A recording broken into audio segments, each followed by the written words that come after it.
Hey guys, welcome to my online सी। मेरा नाम है देव। आज के इस वीडियो में हम लोग बात करने वाले हैं how to save TDS on the fixed deposit. तो देखिए, फिक्स्ड डिपॉजिट के ऊपर मैंने एक ऑलरेडी वीडियो बनाया था जिसके अंदर मैंने आपको डिपॉजिट की कुछ लिमिट्स बताई थी, जिसकी एआईएस के अंदर रिपोर्टिंग कब और कहां पर होती है। तो अगर आप लोगों ने इस वीडियो को नहीं देखा है, लिंक आपको डिस्क्रिप्शन बॉक्स में मिल जाएगी, तो सबसे पहले जाकर उस वीडियो को जरूर देखिएगा। तो गाइस, आज के इस वीडियो में हम लोग बात करने वाले हैं, अगर आपने एफडी करा रखी है, अगर आपके इंटरेस्ट के ऊपर टीडीएस कट जाता है तो उसको आप कैसे यहाँ पे सेव कर सकते हैं। सो गाइस, शुरू करने से पहले हम लोग कुछ एफडी की बातें जान लेते हैं। एफडी मोस्टली यहाँ पे तीन टाइप की पॉपुलर एफडी होती है। एक आपकी रेगुलर जो ट्रेडिशनल एफडीज होती है, एक टैक्स सेविंग एफडी होती है जो ब्लॉक रहती है आपकी 5 साल के लिए।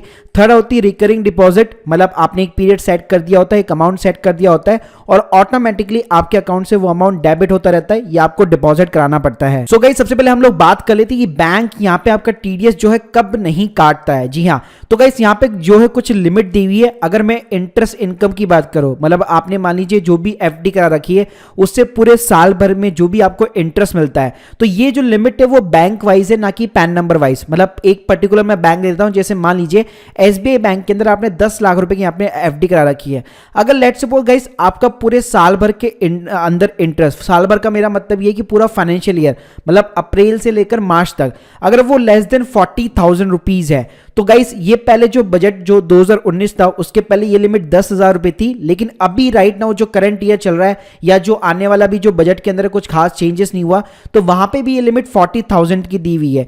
मतलब अगर आपकी इंटरेस्ट की इनकम 40,000 के नीचे है तो वहां पे आपका कोई भी टीडीएस डिडक्ट नहीं होता है। और यही 40,000 50,000 की लिमिट हो जाती है अगर बंदा सीनियर सिटीजन हो तो। अब गाइस, अगर मैं परसेंटेज की बात करूं कि कितने परसेंट से यहाँ पे टीडीएस कटता है, तो गाइस फ्लैट यहाँ पे 10% की रेट से आपका टीडीएस कटता है।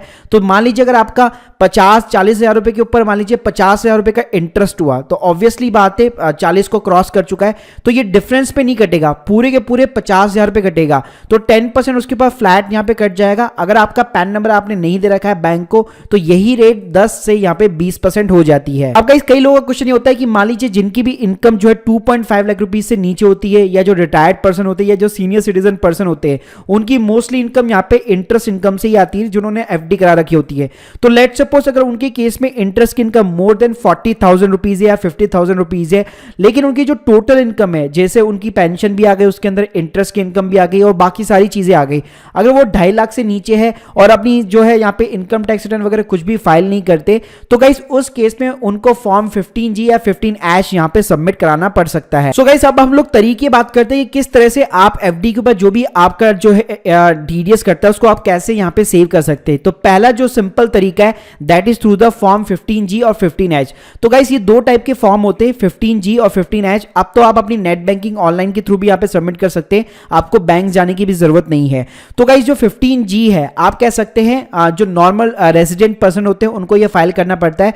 15H जो यहाँ पे सीनियर सिटीजन पर्सन को फाइल करना पड़ता है, लेकिन ये वही लोग फाइल कर सकते हैं जिनकी इनकम 2.5 लाख से नीचे है, जो अपनी आईटीआर वगैरह फिलअप नहीं करते और चाहते हैं कि भाई बैंक भी मेरे यहाँ पे टीडीएस ना काटे, क्योंकि मैं अपनी आईटीआर फिलअप नहीं करता तो फालतू में मैं कोई भी यहाँ पे टैक्स पे नहीं करना चाहता, ना ही मेरा कोई टैक्स बनता है।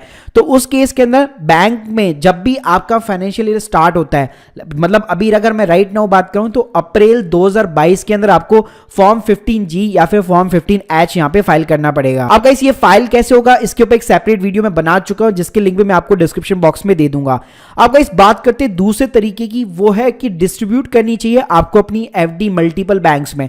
तो जैसे मैंने आपको ऊपर बताया जो लिमिट दे रखी है वो बैंक वाइज है, तो आप क्या कर सकते हैं 3-4 अलग अलग बैंक के अंदर अपनी एफडी इस तरह से खुलवा सकते हैं कि आपका जो टोटल इंटरेस्ट है वो 40,000 की लिमिट को यहाँ पे क्रॉस ना कर सके। तीसरा गाइस जो तरीका है that is the timing of the FD. तो गाइस यहाँ पे आप क्या कर सकते हैं, अगर आप मान लीजिए एक फाइनेंशियल ईयर के मिड के अंदर अगर आप अपनी कोई भी एफडी क्रिएट करते हैं तो जो उसका इंटरेस्ट है वो 2 फाइनेंशियल ईयर के अंदर बढ़ जाता है। एग्जांपल के लिए मान लीजिए आपने सितंबर 21 के अंदर कोई एफडी बनाई, तो उसका जो इंटरेस्ट होगा वो फाइनेंशियल ईयर 21-22 और 22-23 दोनों के अंदर यहाँ पे डिस्ट्रीब्यूट हो जाता है, तो जिससे आपकी जो 40,000 की लिमिट है वो इजीली आप यहाँ पे एडजस्ट कर सकते हैं। इसके अलावा गाइस जो फोर्थ तरीका है that is the split your FD. तो गाइस यहाँ पे आप क्या कर सकते हैं, एक सेपरेटली एचयूएफ का अकाउंट भी खुलवा सकते हैं और उसके अंदर आप जो है एफडी करेंगे तो आपका जो पर्सनल अकाउंट है HUF का अकाउंट है, दोनों यहाँ पे अलग अलग अकाउंट माना जाएगा। अब इस बात करके कि लेट सपोज आपने सारे तरीके कर लिए लेकिन फिर भी कोई चांस नहीं बचता कि TDS कटने का, तो लेट सपोज अगर आपका TDS कट भी जाता है,